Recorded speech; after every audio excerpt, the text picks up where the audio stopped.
May 1945. The war in Europe screams to a halt, but the silence is thick, heavy, punctuated only by the distant corps of gulls over the English Channel. Here in the sprawling countryside near Southampton, Liverpool, and a dozen other port cities across Britain, a different kind of silence reigns. Miles upon miles of olive-drabbed steel stretch to the horizon. An army of slumbering giants, row after precise row. Thousands upon thousands of American trucks sit frozen in vast fields, their angular lines, rounded hoods, and flat grills unmistakable. Each machine bears the distinct mark of Detroit, a silent testament to a war fought on borrowed might. The air hangs heavy with the ghost of gasoline and oil, a metallic tang of exhausted power. This isn't just a vehicle park. It's a colossal logistical puzzle, a graveyard and a lifeline all at once. Over 480,000 American trucks and lorries, we call them trucks here, have poured across the Atlantic under the Lend-Lease program. They are the arteries that pumped lifeblood into the Allied war effort, from the scorching sands of North Africa to the frozen mud of the Rhine. But now, with victory declared and the Japanese Empire weeks from its collapse, these machines, many showing the brutal scars of combat, present an impossible question. They belong to Uncle Sam.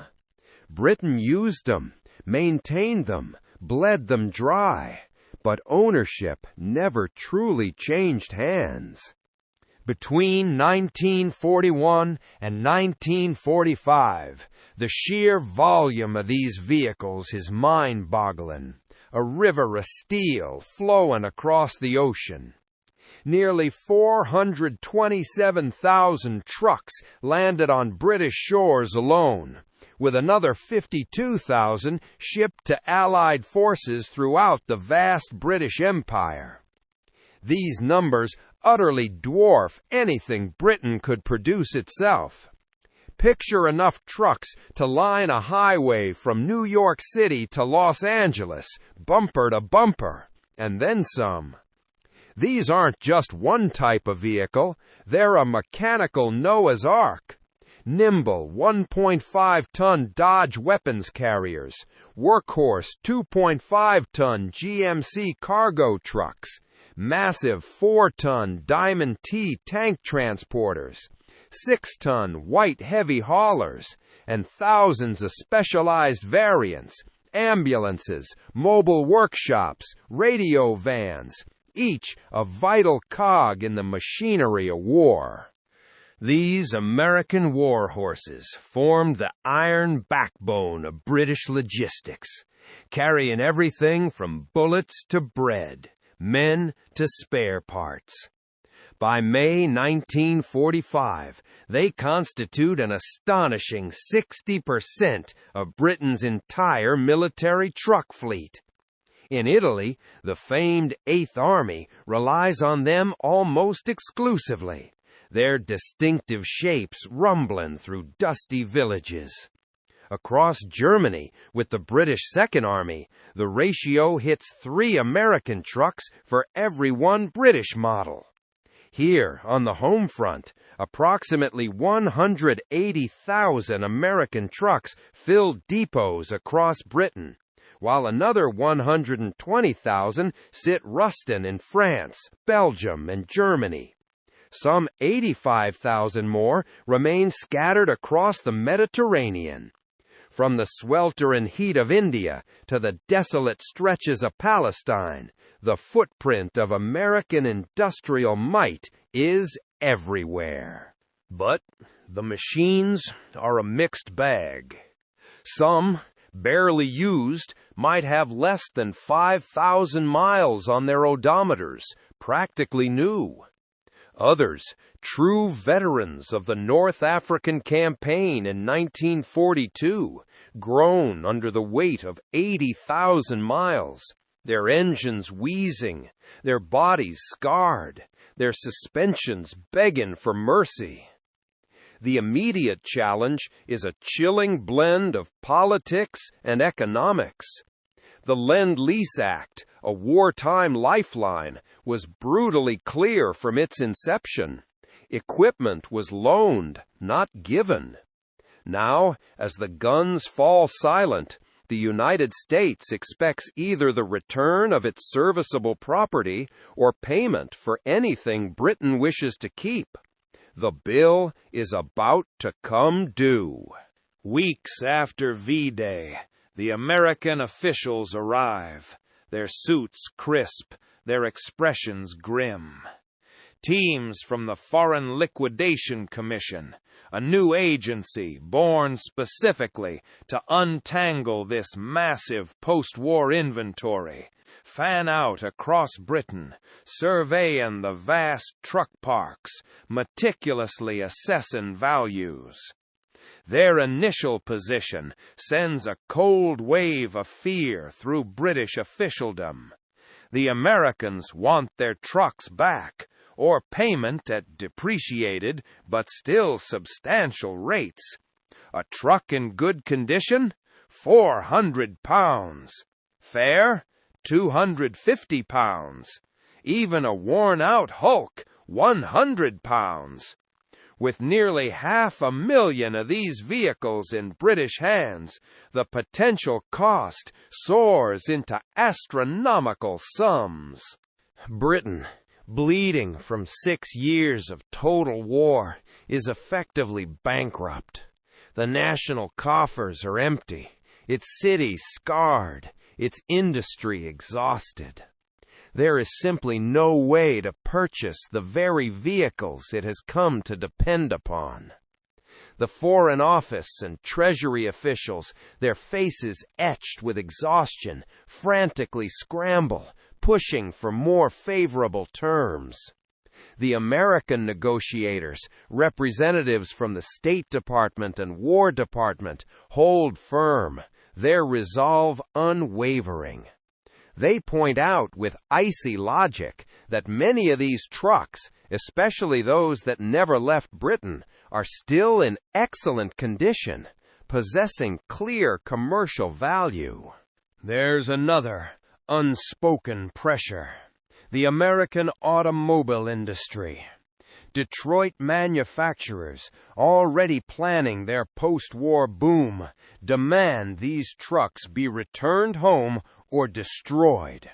They fear a flood of cheap surplus American military trucks saturating the European market, undercutting their own shiny new models fresh off the assembly lines. This isn't just about money. It's about protecting future profits, a cold, hard fact that hangs heavy in the negotiation room, adding another layer of complexity to Britain's desperate plea. The trucks, meanwhile, sit, slowly rusting, silent witnesses to this high-stakes standoff. Through the long, tense summer of 1945, the negotiations drag on, a torturous stalemate.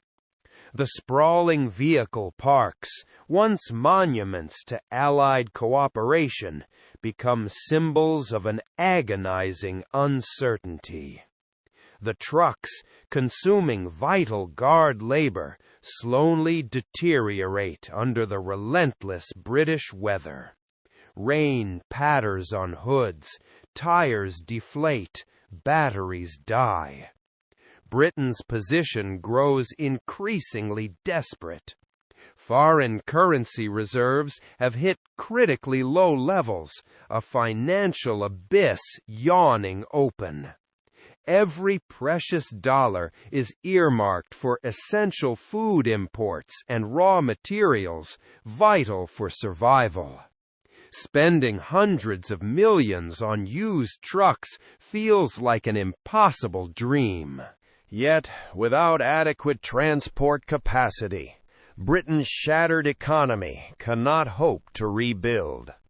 Factories stand idle without raw materials. Towns go hungry without supplies. American officials, though recognizing Britain's dire predicament, face immense pressure from a demanding Congress to recoup Lend-Lease costs and protect their domestic industries. It's a game of chicken, with the future of a weary nation hanging in the balance. Then, in September 1945, the hammer falls.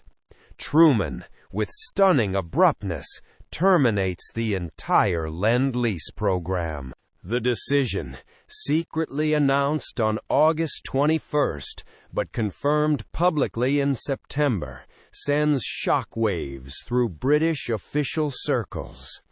Within days, every Lend-Lease shipment ceases. Items already on the water continue their journey to British ports, but the vital pipeline of supplies empties instantly. This sudden, brutal cessation of aid ratchets up the pressure tenfold for a swift settlement on existing equipment. British negotiators, now led by representatives from the Ministry of Supply and the War Office, intensify their desperate discussions with the Foreign Liquidation Commission, every hour a race against financial ruin.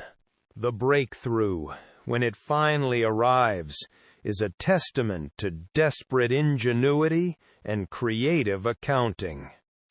Rather than attempting to purchase each individual vehicle at prohibitive rates, Britain proposes a comprehensive single settlement covering all retained Lend-Lease materials.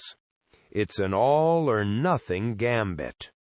The Anglo-American Financial Agreement, hammered out and finally signed in December 1945, establishes that Britain will pay a staggering £650 million, a figure that still makes the stomach drop, for all Lend-Lease equipment it wishes to retain, including the vast fleet of trucks. This amounts to roughly 10% of the equipment's original value. The agreement is a lifeline, allowing Britain to keep the vehicles deemed absolutely essential, while mandating the disposal of surplus equipment. The fine print clarifies, vehicles kept for military use need not to be paid for immediately, falling under the broader loan terms. But any truck transferred to civilian use must be paid for within the framework of this massive settlement. It's a partial victory, a colossal debt, and the beginning of another Herculean task. The sheer scale of what needs to happen next is almost incomprehensible. By early 1946, the monumental effort begins. British authorities embark on the mind-numbing task of sorting nearly 500,000 vehicles into rigid categories: retain for military service, transfer to civilian ministries, sell to Commonwealth nations, scrap, or simply abandon overseas. Regional depots like Chilwell, Donington, and Bicester, which once buzzed with the organized chaos of wartime logistics, now become vast sorting yards. Through the bitter winter of 1945-46, teams of mechanics and administrators, their breath fogging in the frigid air, work tirelessly, inspecting, categorizing, and meticulously documenting each and every vehicle. Approximately 125,000 trucks are deemed essential for continued military service.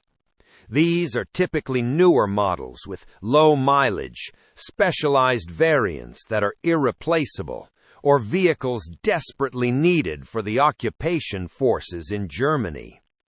Another 95,000 vehicles receive approval for transfer to civilian government use, a transformation from wartime might to peacetime utility. The Ministry of Transport eagerly snaps up thousands for crucial road maintenance work. The Ministry of Agriculture diverts lorries for forestry operations, hauling timber from ravaged woodlands. Local authorities across Britain acquire American trucks for everything from refuse collection and fire services to general municipal work. Their square profiles soon a common sight on urban streets. The British military faces a particularly brutal challenge in Germany. Roughly 78,000 American vehicles still serve with the British Army of the Rhine, rumbling through the ruins of a conquered nation. The occupation demands a colossal transport capacity, but maintaining such a vast foreign fleet proves increasingly complicated. Spare parts, once abundant, become critically difficult to obtain as American military stocks dwindle. The War Office makes a tough decision. Retain about 45,000 American trucks in Germany, primarily newer GMC and Studebaker models, while declaring the older, more battered vehicles surplus. Returning these surplus trucks to Britain is deemed economically unfeasible.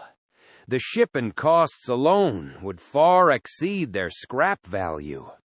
Instead, British authorities begin selling them locally, right there in Germany. The Control Commission for Germany establishes vehicle disposal centers in bombed-out cities like Hamburg, Hanover, and across the industrial Ruhr. German transport companies, desperate for any vehicle to rebuild their shattered economy, swarm these centers, eagerly purchasing thousands of worn-out Chevrolets, Dodges, and Fords. Prices are low, a mere £50 to £150 per vehicle, depending on its condition. By late 1946, a remarkable and somewhat ironic transformation has occurred.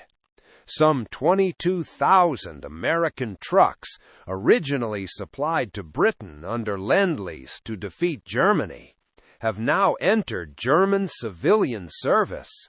They become an increasingly common sight on German roads, often repainted in drab civilian colors, bearing new German registration plates, quietly assisting in the immense grinding effort of reconstruction. These machines, once symbols of invasion, are now integral to recovery, a stark reminder of the unpredictable turns of history. Meanwhile, negotiations with Commonwealth nations proceed through 1946.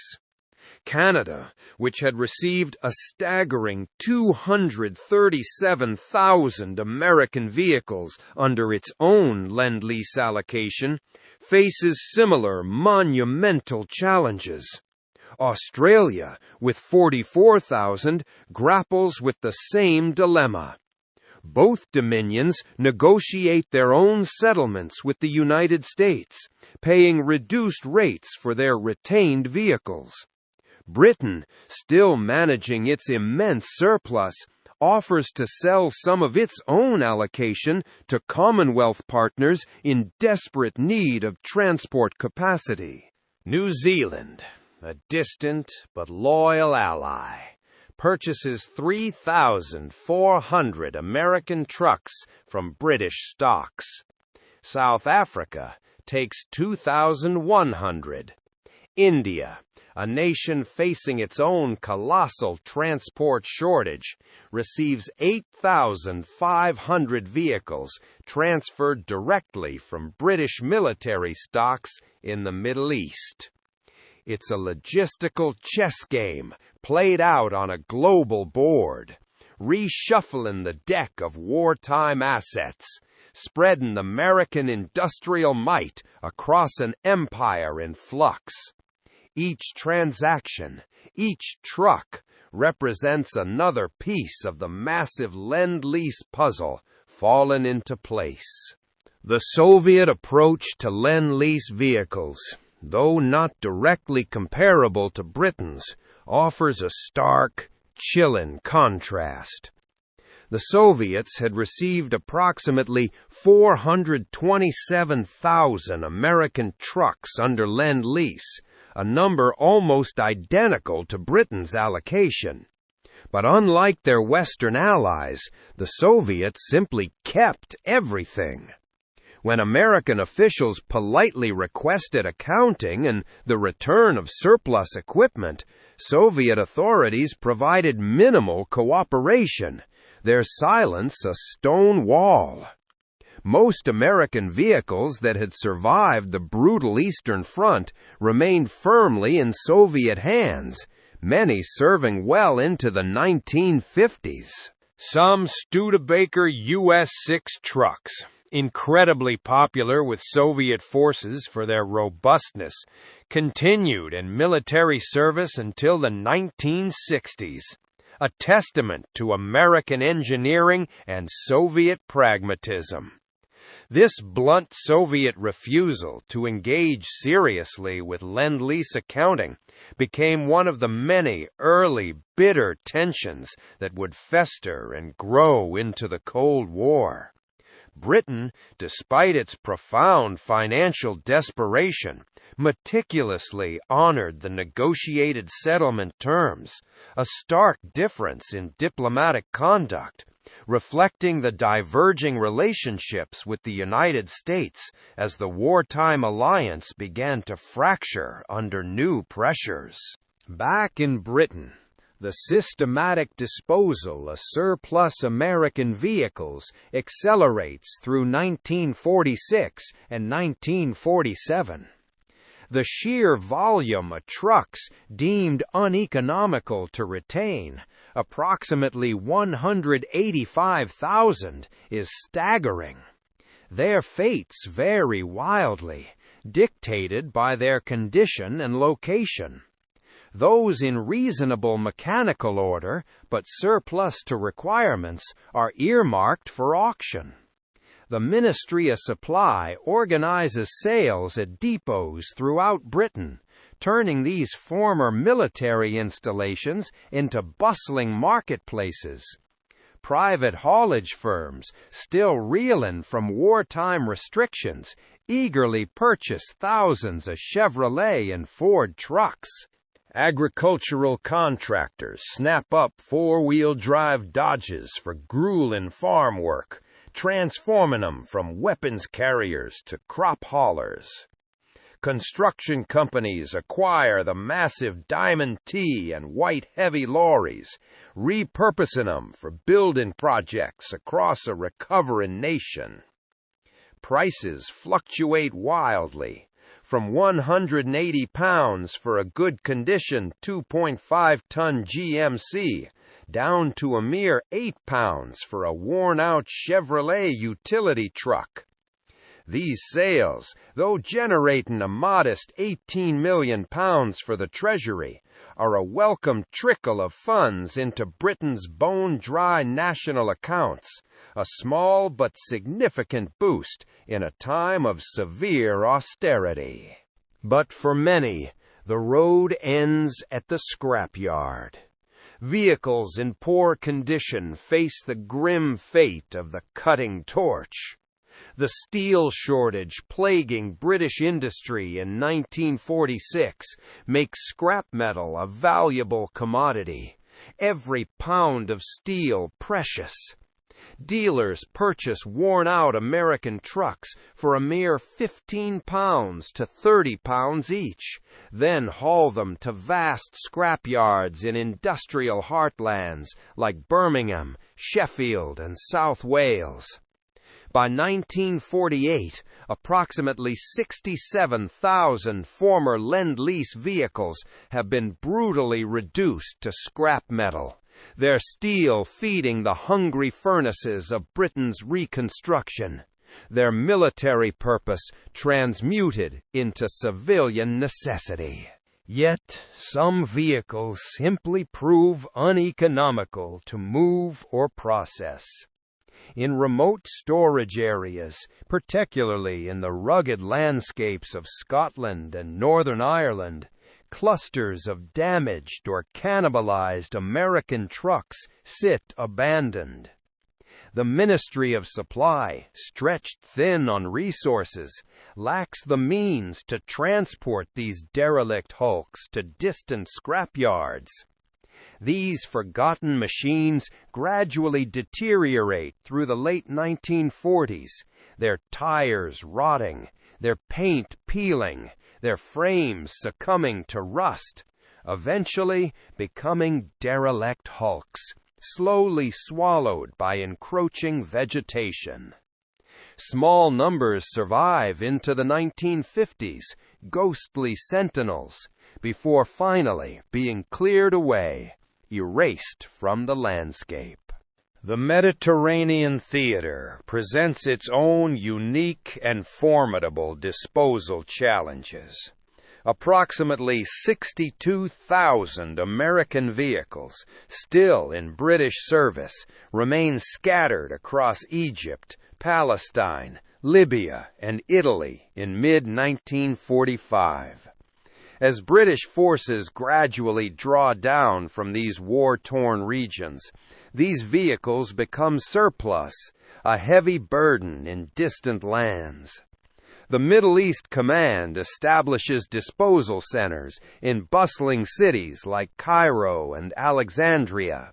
Thousands of these worn-out trucks find new life with Egyptian contractors and transport operators, pressed into service on dusty roads, carrying goods across ancient lands. When British forces make their final, difficult withdrawal from Palestine in 1948, they leave behind approximately 8,000 American vehicles, a grim legacy. Some fall into the hands of the newly formed Israeli forces, others into the hands of Arab armies, becoming instruments in a new, escalating conflict. In the vast, desolate stretches of Libya, the remnants of the desert campaigns still litter remote areas.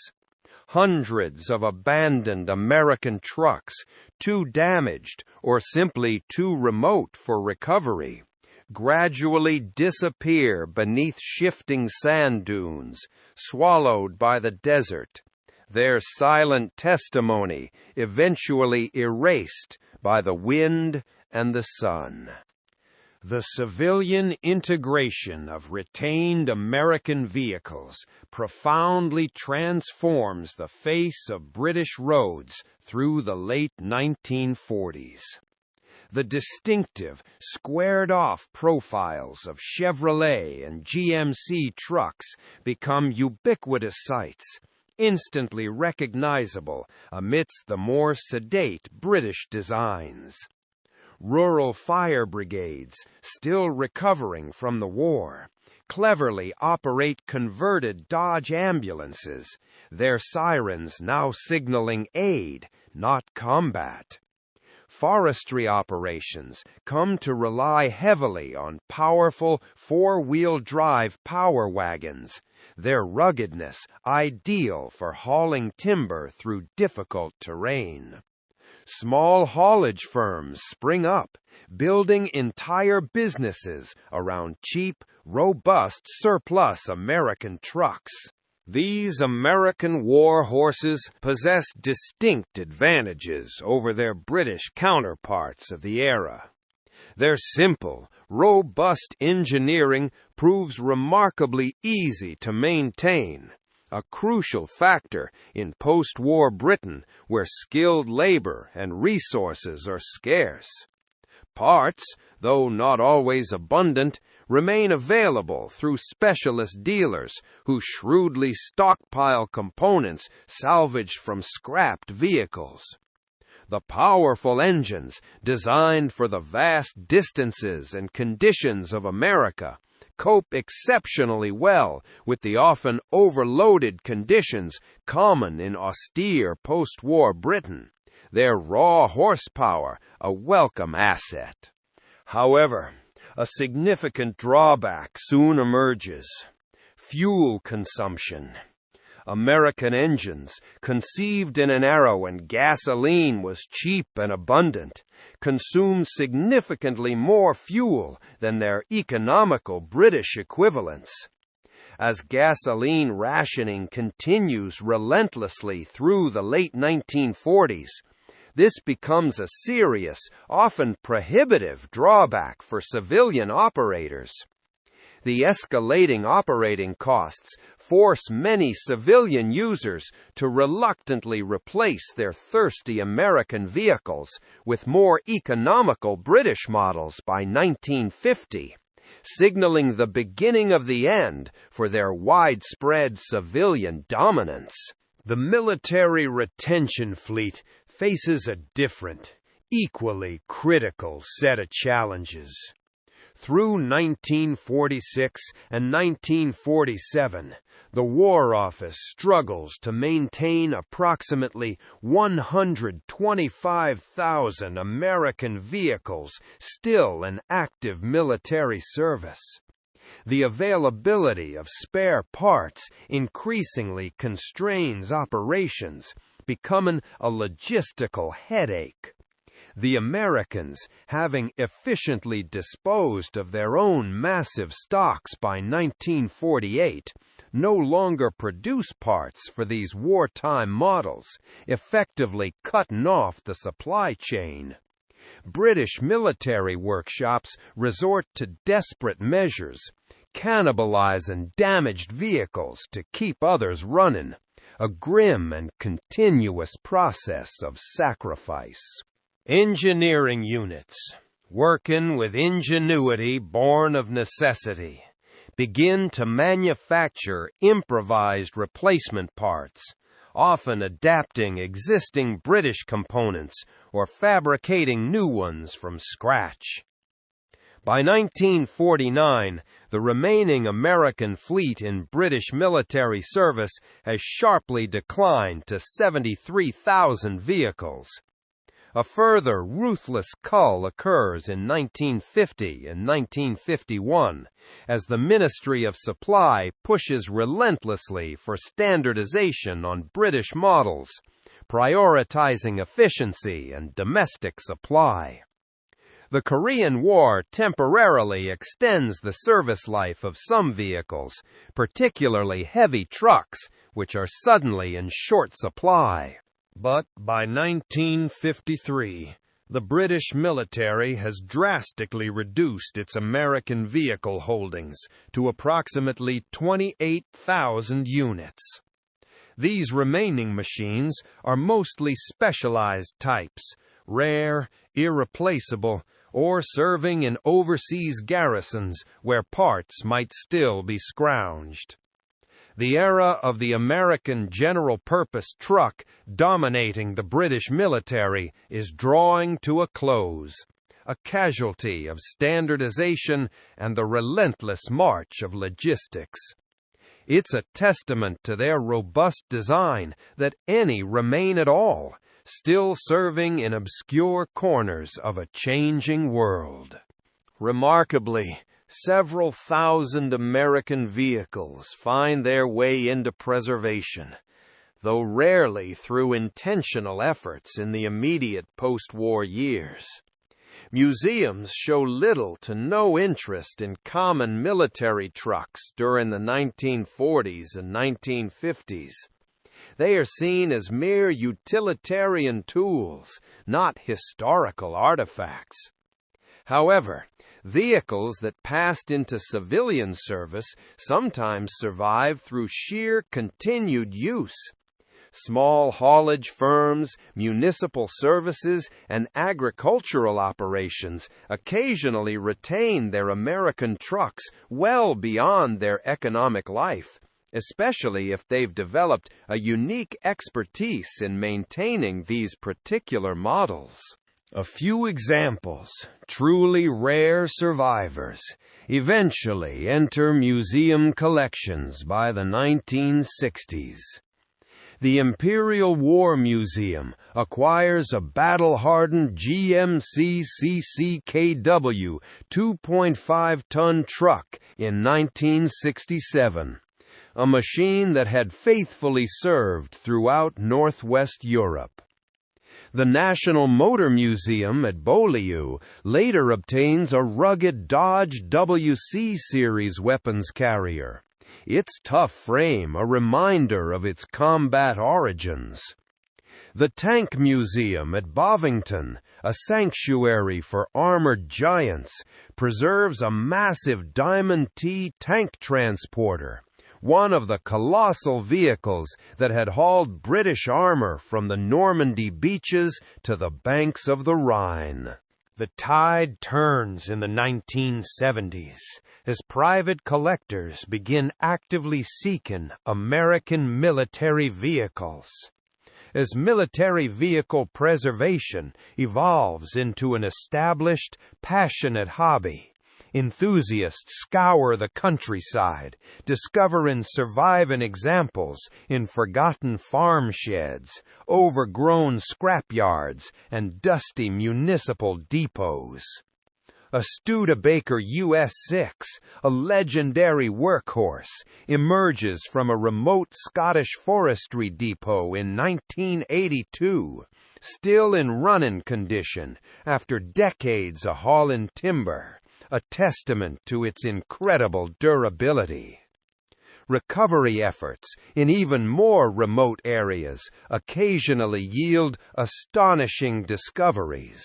Several American vehicles, abandoned in the rugged Scottish Highlands during post-war training exercises, have been meticulously recovered and lovingly restored, brought back from the brink of oblivion.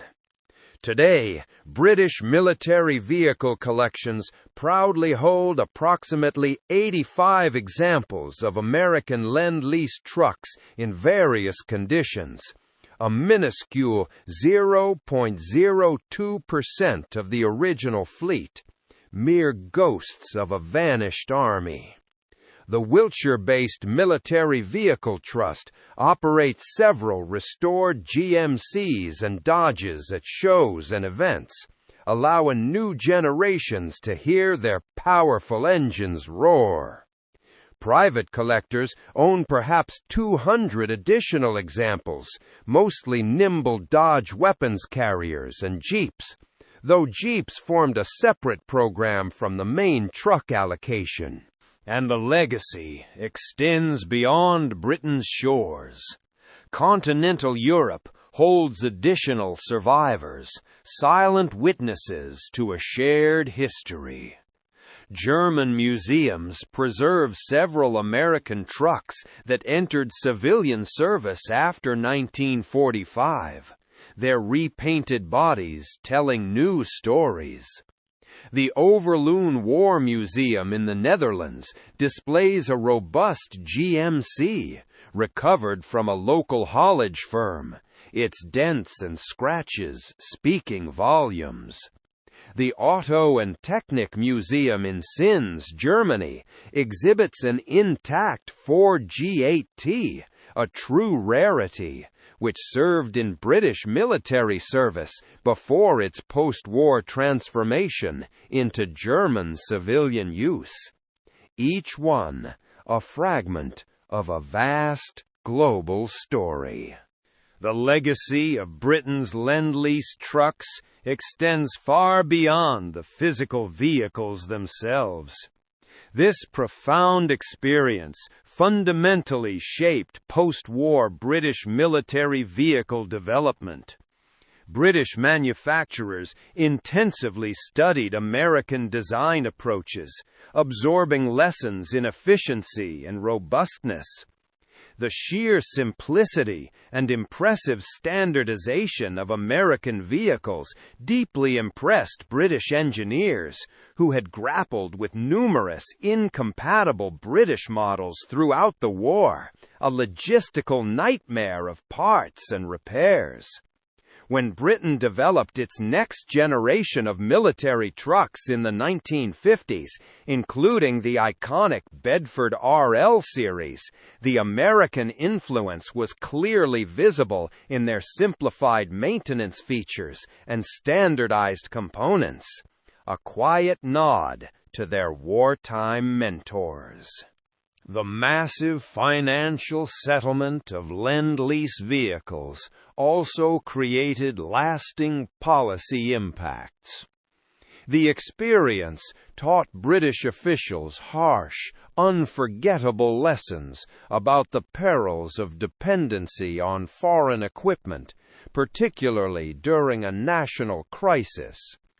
The agonizing requirement to negotiate retention terms while effectively bankrupt profoundly influenced British defense policy for decades.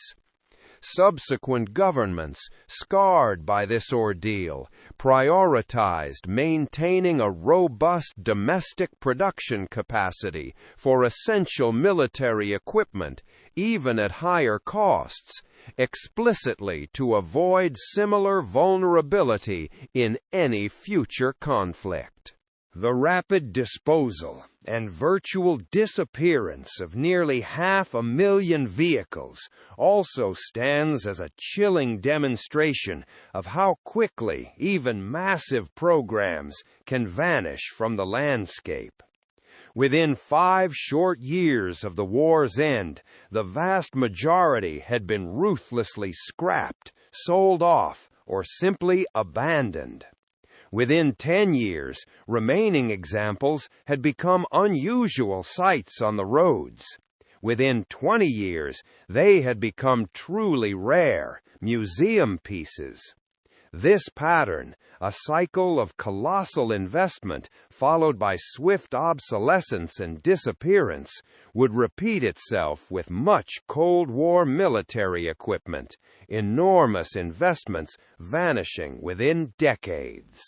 The story of Britain's Lend-Lease trucks reveals the unglamorous but utterly essential logistics of war's aftermath. The dramatic moment of victory in May 1945 gave way not to celebration, but to years of arduous administrative processing, brutal financial negotiation, and systematic disposal. While the race to secure German rocket technology might capture more headlines, the fate of 500,000 ordinary trucks tells a far more fundamental story about post-war Britain. The country emerged victorious, but financially exhausted, unable even to purchase the very vehicles it had worn out in valiant service to the Allied cause. The Americans, while ultimately generous in the final settlement terms, still insisted on payment or return, a business transaction born of wartime aid. The solution involved creative accounting, mass disposal, and the stark acceptance that this enormous, indispensable vehicle fleet would largely vanish, leaving little trace. Today, the few surviving examples serve as tangible, haunting reminders of the immense scale of Allied cooperation and the logistical foundations that truly underpinned victory. The GMC and Studebaker trucks displayed in British museums represent not just vehicles, but the industrial might that sustained armies across continents, machines that bridged an ocean to win a war.